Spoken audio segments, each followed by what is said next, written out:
Greetings! Thank you for lending an ear to The Voice of the Times for Wednesday, October 6, 2021. For today's editorial, better public engagement needed for major infra projects. Ever since the Duterte administration's flagship Build, Build, Build infrastructure drive began in earnest in 2017, some level of public resistance has been applied to virtually every project that has been proposed, with differences of opinion being greater the larger the project is. This is nothing new, of course, and is not something that is all unique to public works projects here in the Philippines.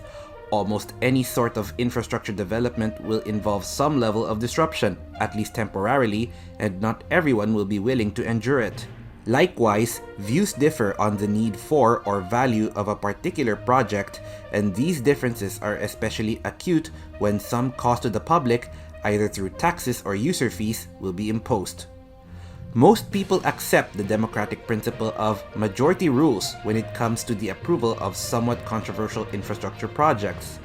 If a majority of people who are likely to be affected by it express their approval, protests against it can be dismissed and the project allowed to proceed. Unfortunately, in the Philippines, the process of obtaining public approval for major projects is inadequate and inconsistent.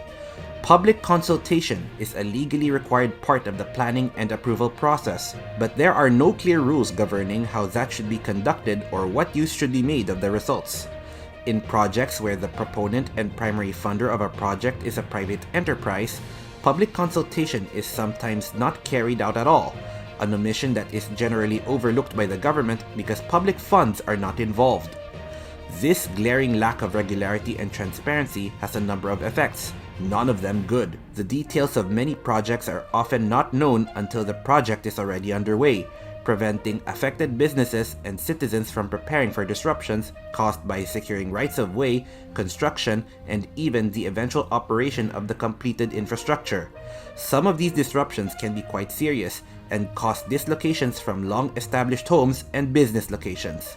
The projects themselves suffer lengthy delays, added costs, and sometimes significant alterations because the only recourse for those who will be adversely affected is to seek the intervention of the courts. That intervention does not always happen, but when it does, the glacial pace of the Philippine court system means that, at a minimum, work will be interrupted for an extended period of time. All of these problems could be avoided if there was a fair, comprehensive, and consistently applied system of public consultation for public works projects. One way in which this could be accomplished is through making the approval of large-scale projects subject to a public referendum, a method that is used in many other countries. The advantage of such a system is that it requires detailed project information to be widely disseminated to the public, and that the result of a referendum eliminates most, if not all, of the risk of a project being delayed by the courts. If the voters approve a project, it can proceed without interruption. If it is rejected, then the project proponent or the government has no choice but to go back to the drawing board.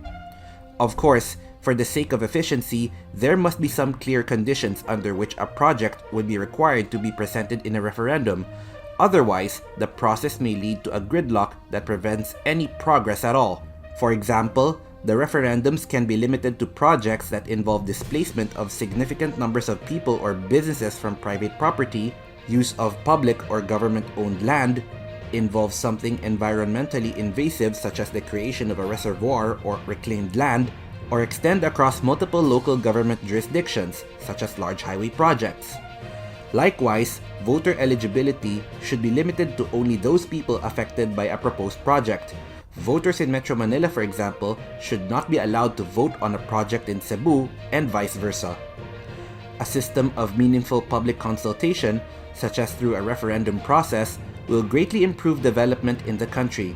Projects will have more public support and can be accomplished more efficiently, which are objectives all concerned surely want to achieve. And that's the editorial for Wednesday, October 6, 2021. For more news and information, get a copy of the Manila Times on print, subscribe to its digital edition, or log on to www.manilatimes.net. Follow us on Twitter, Facebook, or Instagram, and listen to the Voice of the Times.